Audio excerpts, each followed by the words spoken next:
महिलाले 50% आरक्षण झालं की नाही तेव्हापासून महिला म्हटलं राजकारणात लय जुन झाले भाऊ. नाही पहिल्यांदा कसं चूल आणि मुलं ज्याच्यातच सर्व लोक नवरी जरा बायकल दाबून टाकत. पण आज मोदी साहेबांनाच म्हटलं 50% दिल्यावर काय बाय आटपतात तो. पण त्याच्याच कसं टॅलेंटेड बाय पाहिजेत. आता हे इथल्याच बीजेपीच्या ताई आहेत. नमस्कार. नमस्कार. काय आपलं नाव काय? माझं नाव डॉक्टर वनश्री देशपांडे. डॉक्टर आहे का तुम्ही? नाही, PhD झाली. पीएचडी म्हणजे आता डॉक्टरचे मोठे प्रकार झाले बा. कोणी पीएचडी डॉक्टर, ते पुस्तकाचे डॉक्टर आहे म्हणते ना कोणती पुस्तकाचे डॉक्टर आहे. तर का बाबा हे तुमचे प्रवीण भाऊ तायडे जेव्हापासून निवडून आले का नाही म्हटलं लहान रट्टा चालू केला काही इथं म्हटलं रोजगारचे सेवकासाठी रोजगार त्यांनी उपलब्ध करून दिला. नाही तर बापा खेळातले आम्ही म्हटलं लोक एवढे समजत ना. आम्ही तहसीलमध्ये जात जाऊ काय त्यात तरसू येत जात. तुम्ही मॅलन सुगे पाहिलं बाबा तुमचं दोघी लय खतरनाक होतं. बरं हे काय म्हणू शकता मागच्या याच्यात आणि याच्यात काय फरक पडला? तुम्ही आता स्वतःच तुमच्या डोळ्यांनी पाहू शकता की ज्या माणसांनी 20 वर्ष शासन केलं त्या माणसाने कशा पद्धतीचं शासन केलं किंवा त्यांच्याकडे लोक जात असताना त्यांना कशा प्रकारचा त्रास झाला. आज प्रवीण भाऊला फक्त 4 महिने झाले आणि 4 महिन्यामध्ये लोक त्यांना म्हणत होते टिफन चालवणारा माणूस, शेती करणारा माणूस. आज तो माणूस किती काम करतोय. आता बा माणूस काय कधी घोड्यावर बसते, कधी ते गाडी चालवते. जरा अबोध काम आहे ते. जमिनीवरचा माणूस आहे. जमिनीला विसरत नाही तो माणूस आज आणि विसरला नाहीये कारण त्याचे पाय आकाशाला भिडलेले नाहीये. त्याच्यामुळे जमिनीवरचा माणूस जमिनीला विसरला नाहीये. जमिनीला धरून चालतोय, सगळ्यांना धरून चालतोय, सगळ्यांशी चांगल्या पद्धतीने वागतोय, सगळ्यांसाठी चांगलं काम करतोय.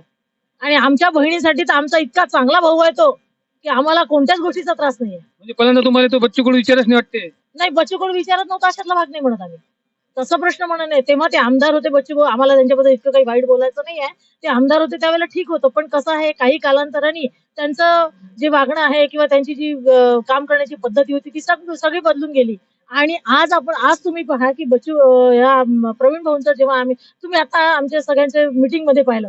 पण आज तो माणूस वाटतो का आमदार आहे म्हणून? आमच्या सगळ्या लोकांशी कधी. आणि मी तर मोठ्या अभिमानाने सांगू शकते कारण मला मोठ्या बहिणीचा मान देतात ते.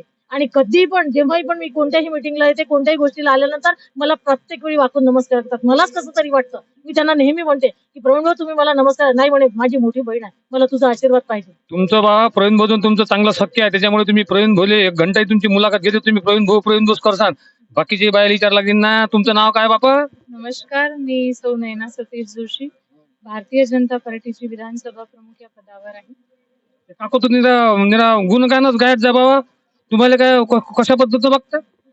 गुणगान गाण्यासारखा जर व्यक्ती असेल तर त्याचे गुणगान निश्चितच पूर्ण मतदारसंघ गाईल. आज 20 वर्षानंतर भारतीय जनता पार्टीचा आमदार इथे झालेला आहे त्यामुळे निश्चितच आम्हाला त्यांच्याबद्दल एक आनंद व्यक्त होतो आहे. त्यांच्याबद्दल जो आमच्या मनामध्ये अभिमानाचा भाव आहे तो निश्चितच जास्त असल्यामुळे आम्ही त्यांचे गुणगान गातो आणि गुणगान गाण्यासारखा व्यक्ती असल्यामुळे आम्ही त्यांचे गुणगान गातो. हो आमच्या गावातली पोरगी गेले बा मंगलाबाई पहिल्यांदा मूळ होते त्या बच्चूपूच्या गावात शेजारीच राहतात.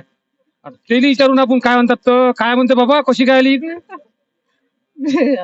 माझे हे धीर आहे प्रवीण तायडे. मला माहित आहे ना तू त्याच्याच गावात दिली म्हणून.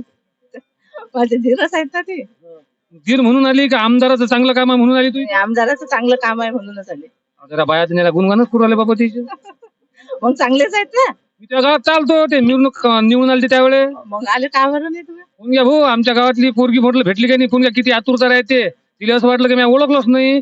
हो तुम्हाला बोलायचं वाटते अजून. तुम्ही तर 1 घंटा बोलता बा आता. नाही, मी फक्त प्रवीण भाऊंचं गुणगान करते अशातला भाग नाही आहे. तुम्ही स्वतःच्या डोळ्यांनी आज बघितलं नाही का रोजगार मेळावा असताना ज्या अचलपुरामध्ये आजपर्यंत कधी रोजगार मेळावा झाला? कधी अचलपुरामधल्या परतवाड्यामधल्या लोक तर म्हणतात की बच्चू भाऊ जे फोटो घेतले सांस्कृतिक कार्यक्रम त्याची पुनरावृत्ती म्हणते प्रवीण भाऊ तायडे करू राहिले म्हणते. अजिबात नाही. त्यांच्या व्यतिरिक्त दुसरे कार्यक्रम रोजगार मेळावा घेतला का बच्चू भाऊंनी?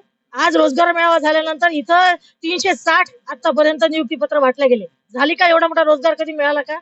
एवढी मोठी गोष्ट हा माणूस करतो आहे. तुम्ही त्यांच्याशी त्यांची तुलना करू नका आणि आम्ही तर तुलना करतच नाही. तुलना करण्यासारखा माणूस नाही. आमचा माणूस 100 नंबरी सोना आहे. तो महाराष्ट्रात गाजून आला बाबा. तो आम्ही पूर्ण जगभरात गाजू हे लक्षात सांगत. तुम्ही हे कोण विसरले की बच्चू भाऊच्या विरोधात प्रवीण भाऊ तायडे निवडून आले म्हणून प्रवीण भाऊ तायडेचं नाव जास्तीत जास्त गाजून राहिले? नाही असं नाहीये. असं नाही म्हणत आहे, कारण हा गड होता एवढा मोठा, कोणताही किल्ल्याला भगदाड पाडणं गंमत नव्हती. आणि 20 वर्षाचा भगदाड पाडलं 20 वर्षाचा आमदार राहिल्यानंतर लोकही बोलतात ना, म्हणून प्रवीण तायडे निवडून आले असतील. नाही नाही म्हणून निवडून नाही आले, त्याला त्यांचं काम बोर झालं होतं, त्या माणसाला त्रासले होते लोक, म्हणून प्रवीण भाऊ निवडून. ज्या लोकांच्या भावना होत्या की 20 वर्षाचे आमदार आल्यानंतर बा लोक बोर होतील, पण यांच्या बोलण्यातूनच आत्मीयता वाटते की नाही, खरंच प्रवीण भाऊ ही इथं डमी नव्हते, ते विजयाची हमी होती, म्हणूनच ते निवडून आले. गंधा का फन्ना युट्यूब चॅनल प्रस्तुत करता गणेश पळे साखरे, दरेपूर. धन्यवाद.